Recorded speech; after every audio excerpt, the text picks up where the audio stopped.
welcome to First Nation Gossip. I'm Stephanie. I'm Bella. And I'm Rebecca. And this is First Nation Gossip on Channel 36. I just got some horrible news. Helen Betty Osborne was kidnapped and murdered by 4 white young males.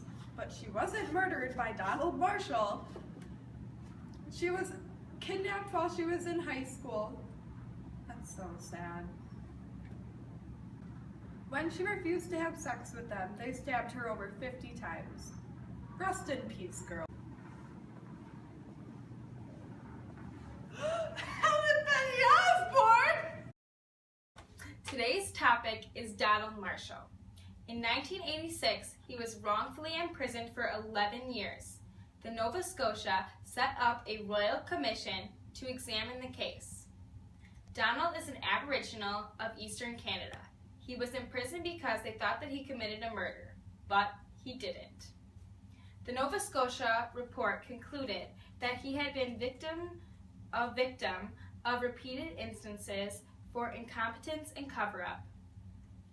In 1993, he was arrested again and charged under the Fisher Act. He was caught catching eels during the closed season in Nova Scotia.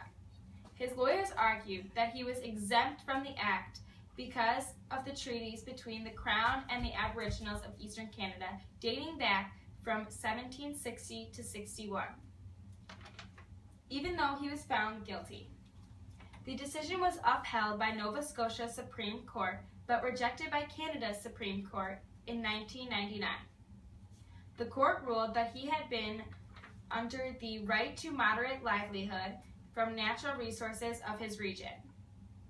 This ruling led to tension and bitterness and violence in some of the maritime communities when non-native fishermen and fishers and ocean officials tried to stop Aboriginal lobster fishers, claiming their treaty to be right. Land disputes. What a pain. A series of landmark court decisions reaffirmed the principle of Aboriginal rights. In 1973, the Canadian Supreme Court ruled in the Calder case that the Nisga'a Band of British Columbia had Aboriginal title to their land that had never been and could not be extinguished. Aboriginal title is the claim to land based on centuries of residence by the indigenous population. Another landmark development in the history of land disputes took place in the Mackenzie Valley, where the Trudeau government proposed oil and gas pipeline projects, but appointed Justice Thomas Berger to study the issue. He listened to the indigenous population and concluded that pipelines would damage the environment and the lifestyle of the natives, and recommended in 1977 that the construction be halted for a decade. Trudeau agreed. Land dispute problems. Resolution of land claims did not always bring economic advancement. Sometimes the courts were unsympathetic.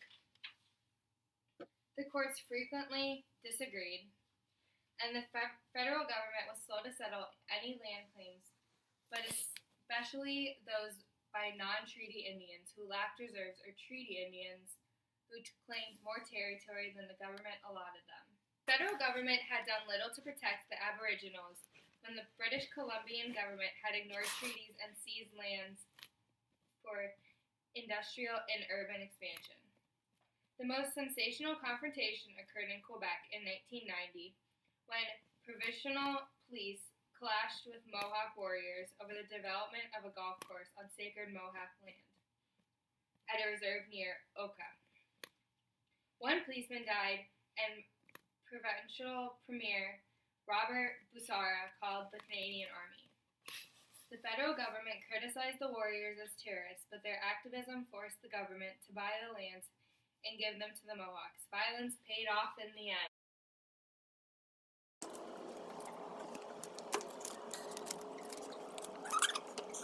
Provinces versus the federal government. The 1982 Charter.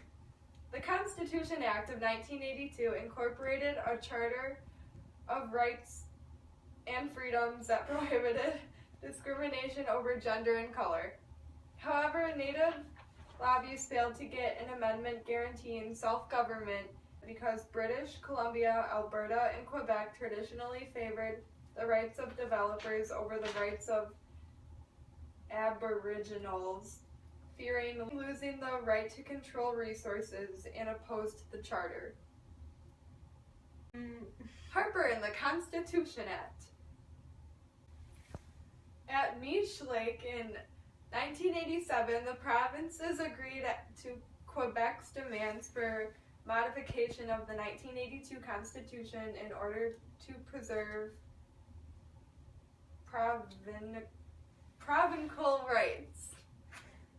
The first treaty Indian to be elected to the Legislative Assembly of Manitoba, Cree leader Elijah Harper gained national publicity in 1990 when he exploited procedural methods to stop Manitoba passing the accord, which last killed off by Aboriginal peoples and the misgivings of several provinces.